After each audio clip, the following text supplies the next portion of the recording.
আসসালামু আলাইকুম ভিউয়ার্স, সহজ PHP লার্নিং কোর্সে আপনাদের স্বাগত। প্রিয় শিক্ষার্থী বন্ধুরা, এই ভিডিওতে আমরা PHP স্ট্রিং নিয়ে আলোচনা করব। String length, string word count, string reverse, string search, string pos, string replace ইত্যাদি নিয়ে। আপনি যদি আমার এই চ্যানেলে নতুন হয়ে থাকেন তো অবশ্যই আমার চ্যানেলটি সাবস্ক্রাইব করবেন, লাইক করবেন এবং কমেন্ট করবেন।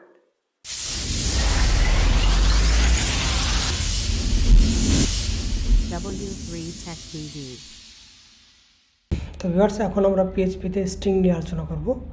যে string is a sequence of character, অর্থাৎ কতগুলো সিকোয়েন্স অর্থাৎ ক্রম অনুসারে প্রথম থেকে শেষ পর্যন্ত বা শেষ থেকে প্রথম পর্যন্ত কতগুলো ক্যারেক্টার রয়েছে সেগুলোকে হচ্ছে যে স্ট্রিং হিসেবে এখানে ধরা হচ্ছে।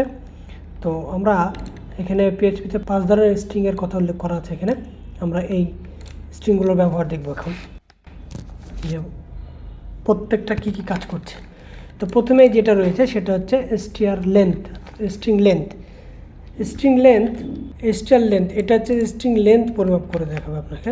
ধরুন আমি এখানে একটা টেক্সট লিখলাম, এখানে আমরা একটা ভেরিয়েবল নিয়ে নিতে পারি অথবা সরাসরিও দিতে পারি। ইকো দিলাম, ইকো দেওয়ার পরে আমরা এখানে str লেন্থ এই ফাংশনটা ইউজ করলাম। এর মধ্যে হয়তো আমরা টেক্সটটা উল্লেখ করে দিলাম যে this is w3 take baby. এরপর আমরা যদি রান করাই তাহলে এখানে বলে দিচ্ছে আমাদের টোটালি 16টা ক্যারেক্টার রয়েছে। দেখি 16টা, দেখুন 4, 6, 7, 8, 9, 10, 11, 12, 13, 14, 15 এবং 16। এখানে টোটাল স্পেস সহ 16টা ক্যারেক্টার কাউন্ট করেছে। 1, 2, 3, 4, 5, 6, 7, 8, 9, 10, 11, 12, 13, 14 আর স্পেস সহ 16টা ক্যারেক্টার এখানে কাউন্ট করছে। অর্থাৎ স্পেসটাও একটা ক্যারেক্টার হিসেবে এখানে স্ট্রিং হিসেবে এখানে একটা কাউন্ট করা হয়েছে। তো এখানে শুরুতেই আমরা একটা কাজ করতে পারি যে এটাকে সরাসরি এখানে উল্লেখ না করে আমরা এখানে একটা ভেরিয়েবল নিতে পারি। ধরুন এখানে আমরা লিখলাম, এখানে একটা ভেরিয়েবল লিখলাম টেক্সট, তাহলে আমাদের বারবার এটা লেখার প্রয়োজন পড়বে না। ভেরিয়েবলের মধ্যে আমরা এটা স্টোর করে দিতে পারি। সেন্টেন্সটা আমরা ভেরিয়েবলের মধ্যে উল্লেখ করে দিলাম। এখন আমি এখানে জাস্ট কী করবো, এই ভেরিয়েবলটা কল করে দেবো। এই ভেরিয়েবলটা আমরা এখানে উল্লেখ করে দেবো, কল করে দেবো। এরপরে আমরা এখানে একটা সেমিকোলন দিয়ে দেবো। তাহলে এখন আমরা যেখানে দেখে রান করে তা আমাদেরকে 16টাই বলবে। অর্থাৎ এখানে আমাদের 16টা ক্যারেক্টার রয়েছে। এটা গেল str লেন্থ। এবার হচ্ছে str ওয়ার্ড কাউন্ট। এরপর আমাদের আছে str ওয়ার্ড কাউন্ট, অর্থাৎ কতগুলো শব্দ রয়েছে সেটা আমাদেরকে কাউন্ট করা বলে দেবে, এরকম একটা ফাংশন। তো এখানে আমরা এই করতে পারি এটা যে echo str word count, word কাউন্টের ফাংশনটা ব্যবহার করলাম। এখানে আমরা কী করবো, টেক্সটটা এই ভেরিয়েবলটা এখানে আমরা কল করে দেখব। তাহলে আমাদের ভিতরে বারবার সেন্টেন্স লেখার প্রয়োজন নেই, আমরা ভেরিয়েবলটা কল না। তাহলে এখানে আমাদের কতগুলো ওয়ার্ড রয়েছে সেটা আমাদের এখানে বলছে। সেখানে আমরা একটা লাইন ব্রেক ইউজ করি, এখানে একটা লাইন ব্রেক ইউজ করলাম, তাহলে আমাদের এটা দেখা যাচ্ছে 4টা। আচ্ছা, এখানে টোটাল 4টা দেখা যায়। অর্থাৎ এখানে আমি যে স্ট্রিংয়ের মাঝখানে আবার একটা নাম্বার ইউজ করেছি, তাই আমাকে এটাকে আলাদা করে ফেলেছে, এটাকে আর এইটাকে আলাদা করে ফেলেছে। তো এখানে একটা জিনিস দেখা গেল যে এইখানে যখন আমরা নাম্বার ইউজ করছি তখন আমাদের এখানে কী ঘটছে যে এই নাম্বারের পর থেকে, অর্থাৎ এখানে আমরা একটা হচ্ছে নিউমেরিক ইউজ করে ফেলেছি, তাই এই নিউমেরিক থেকে এটুকুকে আলাদা হিসেবে কাউন্ট করছে এবং এটাকে আলাদা হিসেবে ওয়ার্ড হিসেবে কাউন্ট করছে। তো এখানে আমরা আরেকটা সেন্টেন্স নিয়ে নিই। আমি এখানে দিলাম যে নেম, মাই নেম ইজ শাক। তো দেখুন এখানে আমি একটা সেন্টেন্স লিখেছি, এখানে আমরা একটা স্ট্রিং লিখেছি যেটা একটা ভেরিয়েবলের মধ্যে স্টোর করলাম। এখন এইটাকে আমরা কল করে দেখব, এটাকে আমরা এখন এখানে কল করে দেখব যে আসলে এখানে হচ্ছে নাকি ইকো str ওয়ার্ড কাউন্ট। এখানে আমরা নেম নামের ভেরিয়েবলটা দিয়ে দিই, তাহলে আমাদেরকে হচ্ছে 6টা। তাহলে এখানে 6টা ওয়ার্ড রয়েছে, 1টা 2টা 3টা 4টা 5টা 6টা। দেখুন এখানে 6টা রয়েছে, 1টা 2টা 3টা, 1টা 2টা 3টা 4টা 5টা 6টা, 1 2 3 4 5 6, 6টা টোটালে স্ট্রিং রয়েছে এখানে আমাদেরকে বলে দিচ্ছে। আর এইটাতে আবার 4টা দেখাচ্ছে, কারণ এখানে নিউমেরিক ইউজ করার কারণে এটাকে আলাদা ওয়ার্ড হিসেবে কাউন্ট করেছে, এটা আলাদা ওয়ার্ড হিসেবে কাউন্ট করেছে। এবার আমরা দেবো রিভার্স, স্ট্রিং রিভার্স। স্ট্রিং রিভার্সের জন্য str রিভার্স ইউজ করা হয়, rv এই ফাংশনটা ইউজ করা হয়। তো এটার কাজ হচ্ছে কি যে আপনার ওয়ার্ডগুলোকে, সেন্টেন্সের ওয়ার্ডগুলোকে উল্টো দিক থেকে সাজাবে। তাহলে আমরা এখানে যদি দেই কো strrev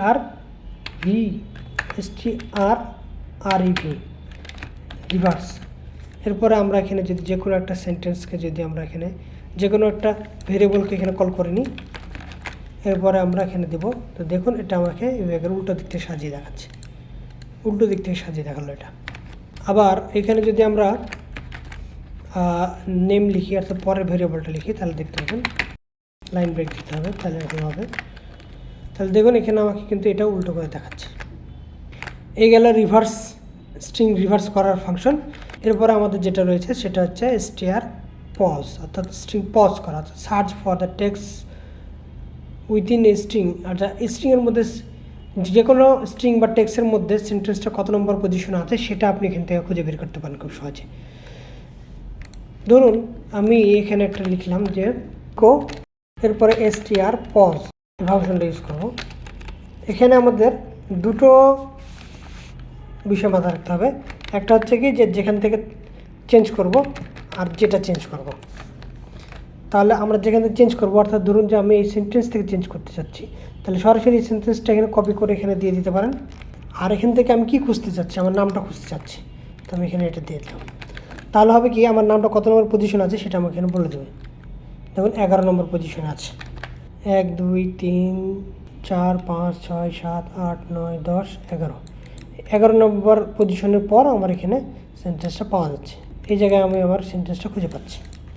আবার এখানে আমরা যেটা করতে পারি, এখানে আমরা সরাসরি সেন্টেন্সটা না দিয়ে আমরা এখানে ভেরিয়েবলটা কল করে নিতে পারি।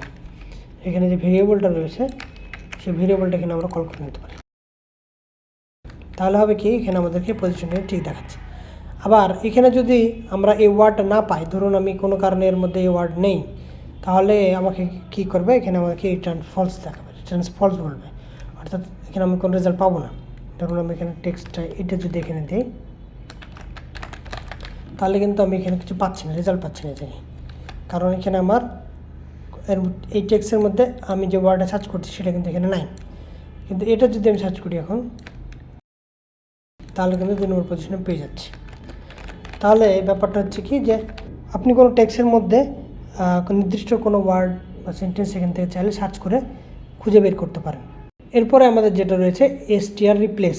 str রিপ্লেস কী করবে, কোনো সেন্টেন্স থেকে আপনি কোনো ওয়ার্ডকে চেঞ্জ করে ফেলতে পারেন, অর্থাৎ যেটা রয়েছে সেটা চেঞ্জ করে ফেলতে পারেন।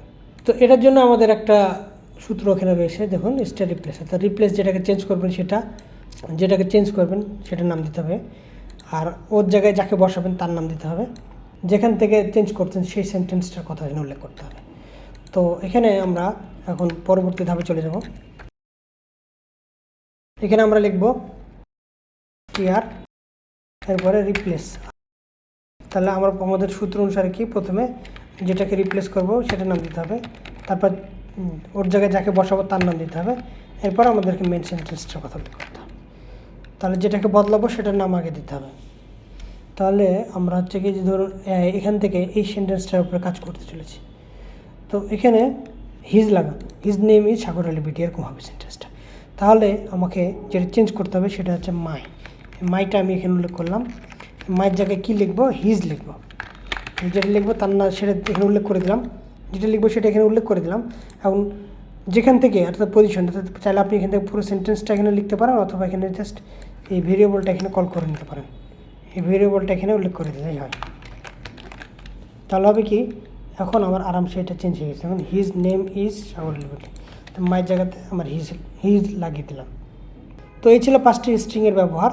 এই 5টি স্ট্রিং ব্যবহার করে আপনি আপনার বিভিন্ন ধরনের কাজ করতে পারেন। শিক্ষার্থী বন্ধুরা, আশা করছি এই ভিডিওতে আমরা পিএইচপি স্ট্রিং নিয়ে যে আলোচনা করলাম তা আপনি ভালোভাবে বুঝতে পেরেছেন। এগুলো বারবার প্র্যাকটিস করবেন এবং কমেন্টে আপনার মতামত জানাবেন। এতক্ষণ আমার সাথে থাকার জন্য আপনাদের সবাইকে ধন্যবাদ। W3 Tech TV